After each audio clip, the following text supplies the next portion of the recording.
Bonjour à tous et bonjour à toutes, j'espère que vous allez bien.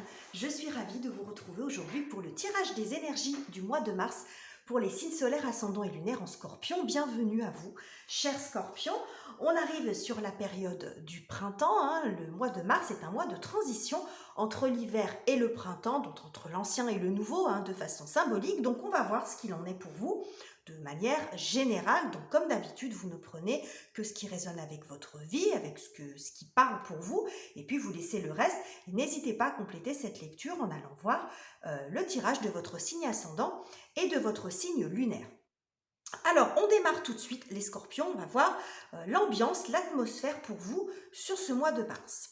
Nous avons Enlightenment qui nous parle d'éclaircissement. Donc, il y a quelque chose qui s'éclaircit par rapport à une situation qui ne l'est sans doute pas, où il y a besoin peut-être de compréhension, ou quelque chose qui était un petit peu figé.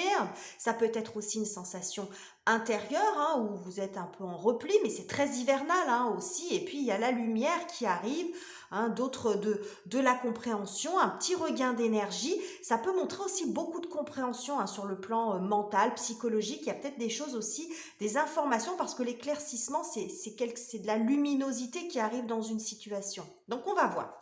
On va voir comment ça va se décliner dans votre tirage. Bon. On va démarrer avec la thématique de ce mois, c'est-à-dire ce qui va vous préoccuper, votre objectif, sur quoi vous allez plancher. Donc nous avons la carte des amoureux, et le 2 d'épée. Bon, voilà, là, clairement, on a une répétition sur deux cartes. Il est question de décision et de choix. Un choix à faire. Donc là, pour vous, c'est compliqué parce que là, on a un choix bien inspecté ici. Et puis, bon, on voit ici que c'est compliqué quand même. Donc, il y a un choix de cœur à faire.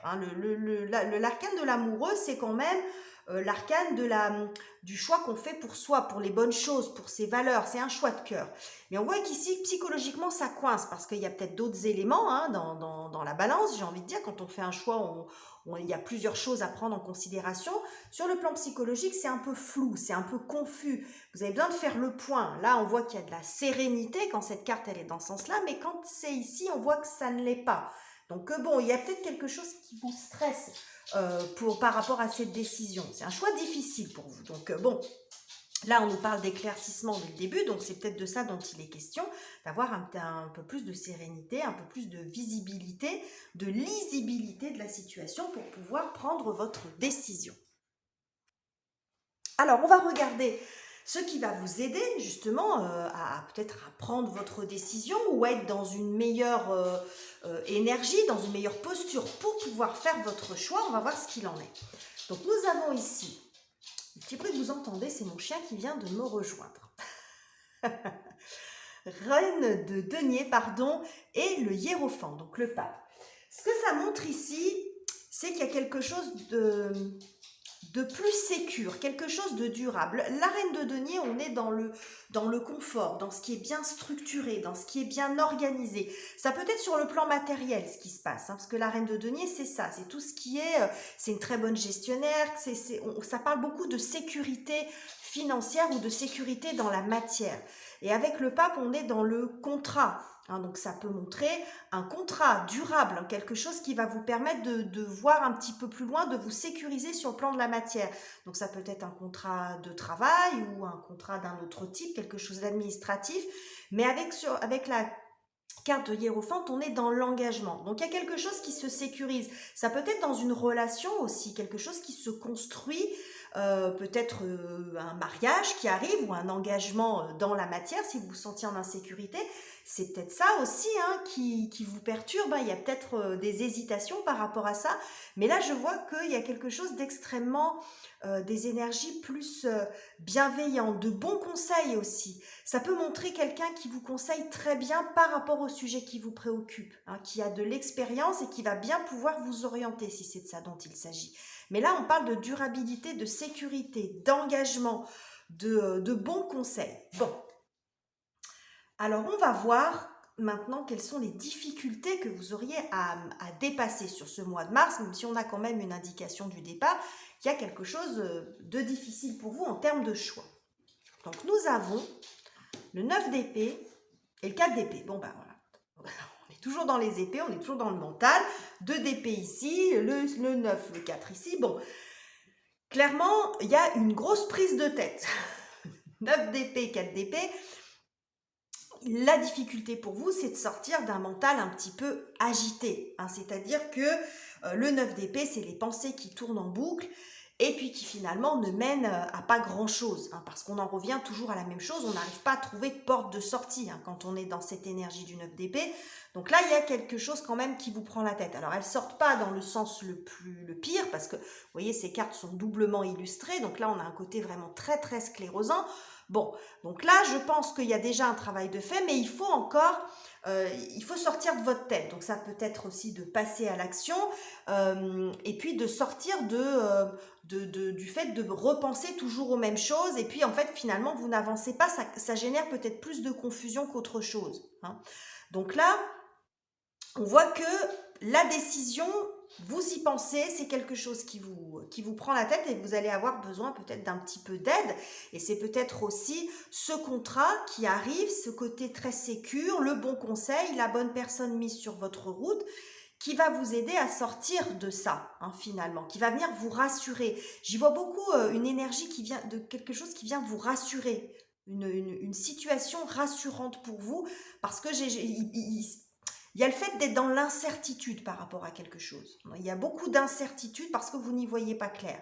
C'est peut-être ces personnages-là, enfin cette énergie, cette personne de bon conseil ou ce contrat qui arrive vers vous, qui amène l'éclaircissement sur la situation, qui va vous permettre de passer à autre chose. Parce que c'est quand même de ça dont il est question ici, hein, de sortir de quelque chose d'un peu confus pour vous, pour pouvoir sans doute avancer, aller plus loin. Ok.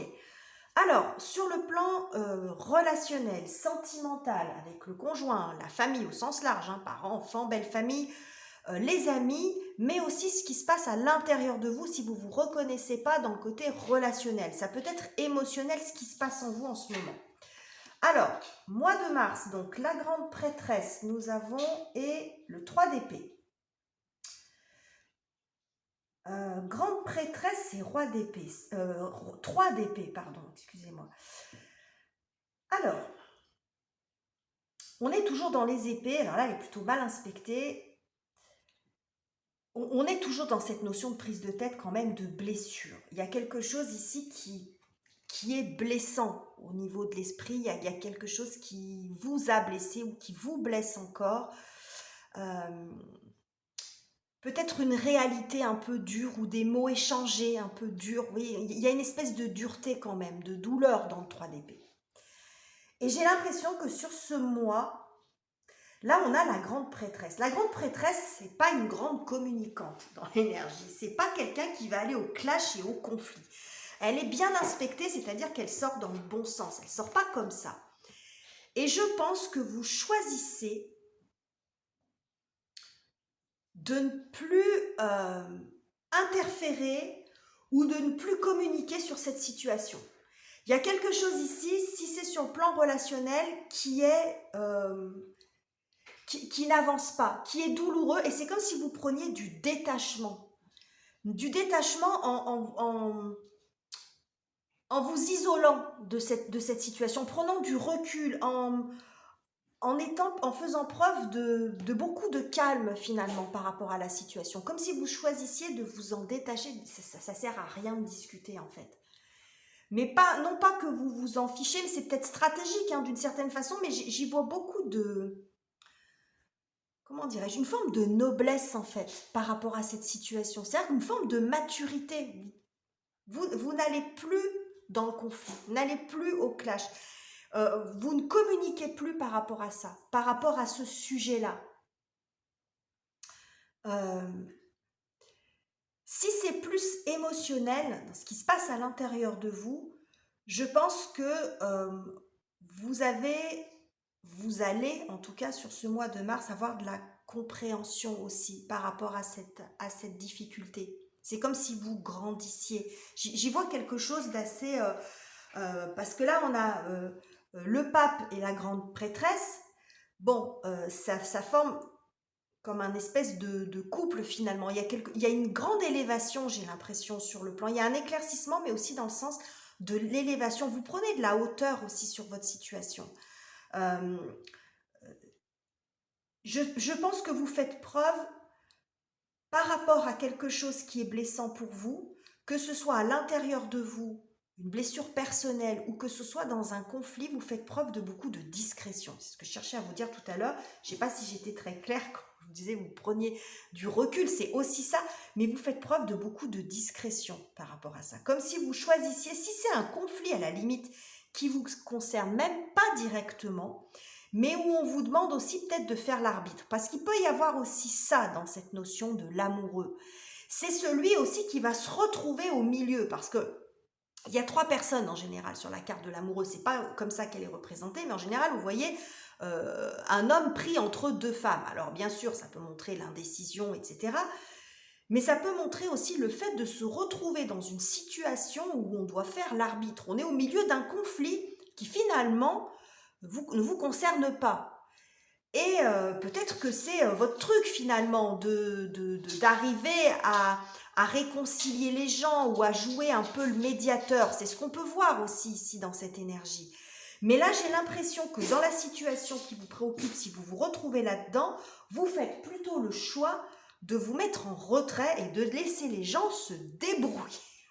Parce que voilà, peut-être parce que vous avez été échaudé ou vous estimez que c'est pas de votre ressort, il y a quelque chose comme ça, mais vous prenez, décidément mon chien fait beaucoup de bruit, beaucoup de distance, de recul, vous restez discret, vous n'intervenez pas. Hein.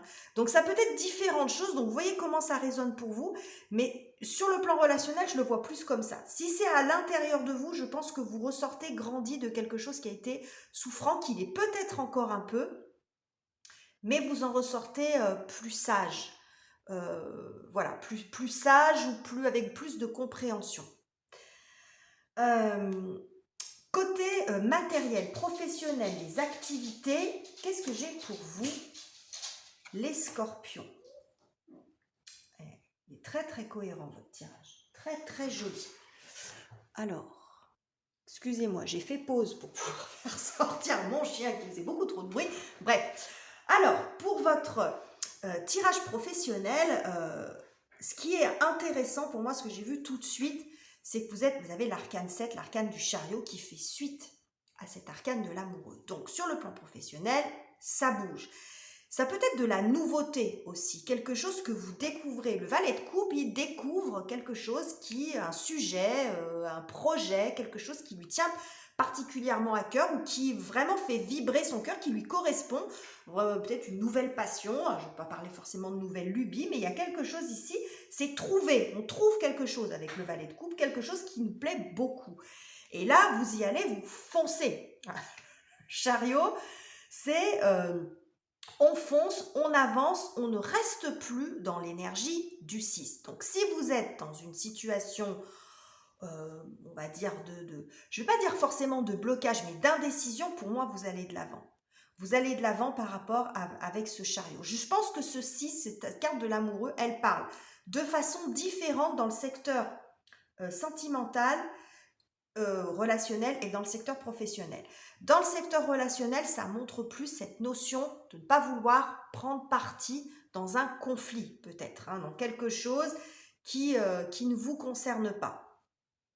Ou aussi, je reviens là-dessus parce que ça me vient maintenant, si vous êtes dans une triangulaire, vous faites aussi peut-être le choix d'arrêter ça et de vous retirer de cette relation qui pour vous finalement ne vous convient pas et vous fait souffrir. Bref, mais il y a une notion d'arbitrage dans le 6 dans l'arcane de l'amoureux. Donc ça résonne plutôt comme ça sur le plan relationnel. Sur le côté professionnel, je pense que c'est plus la notion de choix qui ressort. Donc vous étiez peut-être dans une indécision, à pas savoir quoi faire, j'y vais pas. Et puis finalement, vous avez le déclic avec ce valet de coupe parce que vous allez trouver quelque chose qui vous plaît beaucoup, quelque chose qui vous satisfait et ça va vous donner l'impulsion pour sortir de cette énergie du 6. Parce que la leçon de l'amoureux, le message de l'amoureux, c'est de dire, en fait, il faut prendre position, il faut se décider, plan A, plan B, on prend une direction pour pouvoir passer à l'étape d'après. Parce que tant qu'on est dans le choix, est-ce que je fais ça, est-ce que je fais ça, c'est répété 2 fois ici avec le 2 d'épée et l'amoureux, on est face à un choix qu'on n'arrive pas à faire, on ne peut pas passer à l'étape d'après, on ne peut pas avancer. Donc c'est sûr qu'on ne prend pas de risque, mais en même temps, il n'y a rien qui se passe. Donc là, il y a quelque chose ici, peut-être un coup de cœur, quelque chose qui vous permet en fait d'avancer avec ce chariot et de continuer votre route, de vous lancer dans quelque chose, sur un projet ou professionnellement ou sur le plan financier. Ça peut être aussi, là, comme je vous le disais, quelque chose, un accord, quelque chose de quelqu'un qui vous vient en aide, un contrat de travail par exemple. Ça peut montrer ça. Ou un contrat commercial tout court, un contrat que vous signez, un achat ou une vente, bon, peu importe. Vous voyez? Mais là, dans l'énergie du chariot, on est dans la progression, on avance, on n'est plus dans l'énergie du 6 où on attend.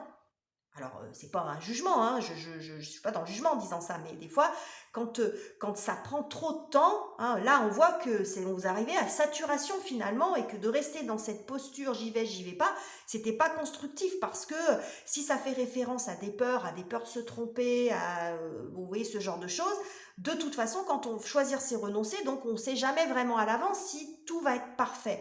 Et je pense que vous prenez l'option, là, de vous lancer dans quelque chose. Peut-être un nouveau travail ou un nouvel achat ou quelque chose comme ça. Donc c'est très joli parce que on voit l'évolution ici. Alors, comment vous finissez le mois, les scorpions? Superbe. Donc 5 de denier bien inspecté, 10 de denier bien inspecté aussi. Donc on voit que sur le plan matériel, on passe de la situation où on a peur de manquer, où on est dans le manque financier. Alors, on n'est pas forcément dans la misère, mais on est dans quelque chose d'un petit peu tendu, peut-être sur le plan des ressources. Et on voit qu'il y a quelque chose ici qui s'arrange. Le 10 de denier, c'est l'abondance. Hein, c'est une porte qui s'ouvre, on aboutit à quelque chose. Donc c'est un projet peut-être qui était resté en plan parce qu'il y avait peut-être pas l'accord financier qui suivait ou parce qu'il n'y avait pas le job qui suivait, etc. Et là, on voit que ça évolue. Ça évolue et que vous pouvez aboutir. 10 de denier, c'est la fin du parcours. Donc je pense que là, il y a vraiment une amélioration. Alors ça passe par quelque chose vraiment qui se sécurise. On a cette reine de denier et ce pape là qui interviennent en plein milieu et qui apportent de la sécurité, de la pérennité à votre situation. Et on voit qu'il y a vraiment un mouvement de ce côté-là. Quelque chose vraiment de la nouveauté, un nouvel élan qui vous permet de vous sécuriser aussi. Ça peut montrer l'intégration dans une nouvelle entreprise aussi. Si vous travaillez seul, ça peut montrer que vous arrivez à intégrer une équipe. Ou, vous voyez, il y a aussi le fait d'être seul et le fait d'être entouré. Bon, ça peut montrer ça. En tout cas, sur le plan de la matière, quel que soit le domaine que ça concerne, si c'est professionnel ou si c'est par rapport à des projets personnels, il y a quelque chose qui évolue ici. Il y a quelque chose qui s'arrange, mais y compris sur le plan relationnel, parce qu'on retrouve cette notion ici de solitude, comme je vous le disais, la grande prêtresse, c'est pas une grande communicante, et là, il y a une notion de clan, de famille, donc si vous vous sentiez un petit peu isolé, esselé, quelque chose qui vous a peiné, qui vous a blessé, ça évolue dans le bon sens aussi, hein, cette mise en retrait qui a peut-être été nécessaire, bon, on voit que là, vous retrouvez dans un clan, vous vous retrouvez, enfin dans un clan, dans une famille, il y a à nouveau peut-être des contacts qui se font, quelque chose, vous voyez, il y a une notion de groupe aussi avec le 10 de denier. Bref, de toute façon, quel que soit le sujet concerné, ça va vraiment dans le bon sens, donc je pense que vous avez vraiment la situation qui s'illumine, qui s'éclaircit, de la compréhension, soit de vous-même, il y a aussi des éléments extérieurs qui arrivent à vous, mais on voit l'évolution entre cette thématique qui repose sur l'indécision, l'hésitation et le fait de ne pas arriver à avancer, à quelque chose qui évolue et qui progresse. Donc c'est très joli les scorpions. Voilà les messages que j'avais pour vous. J'espère que ce tirage vous aura plu. Si c'est le cas, n'hésitez pas à le commenter, le liker, le partager. Je vous laisse ici et on se retrouve très bientôt pour de nouveaux tirages.